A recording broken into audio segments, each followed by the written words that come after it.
কৌশিক, কৌশিক, দাঁড়া তো। কই যাস? কি সমস্যা? আমার নাম ধরে ডাকতেছো কেন? সিনিয়র আমি তোমার। আই কি সমস্যা? কি আমার নাম ধরে ডাকতেছো কেন? সিনিয়র আমি তোমার। আরে আসুক, আবার ভেঙাচ্ছ আমাকে। তোমার সাহস তো কম না? কি কিছু বলি না দেখি কি ভাবছো? যা ইচ্ছা তাই করবা? কি করবেন আপনি? কিছুই করতে পারবেন না। কারণ কারণ? কারণ আমি একটা মেয়ে, সিম্পল। ও আচ্ছা, এই ব্যাপার, এখন বুঝলাম।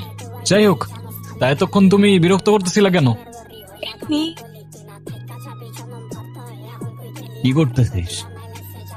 না, কিছু না। দেখি।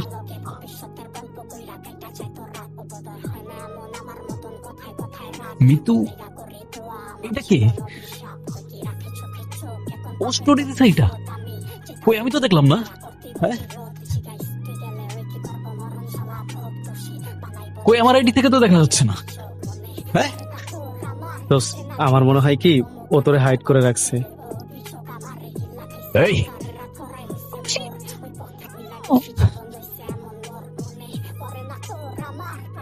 কে এটা? হ্যাঁ, কি হইতেছে এগুলো? কে এটা মিতু? নিজ হাতে কেক খাইয়ে দিচ্ছ, আবার সেটা ফেসবুকে স্টোরি দিয়ে আমাকে হাইড করে দিচ্ছ কেন? হ্যাঁ, আরে উত্তর দাও না কেন? আমি তোমাকে এসব কথার অ্যান্সার দিতে একদম ইম্পর্টেন্ট মনে করতেছি না। না, ইম্পর্টেন্ট তো, অবশ্যই ইম্পর্টেন্ট। অ্যান্সার তো করতে হবে তোমার। এ ভাই, কে তুই? বয়ফ্রেন্ড আমি ওর।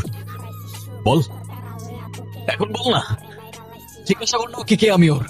হ্যাঁ,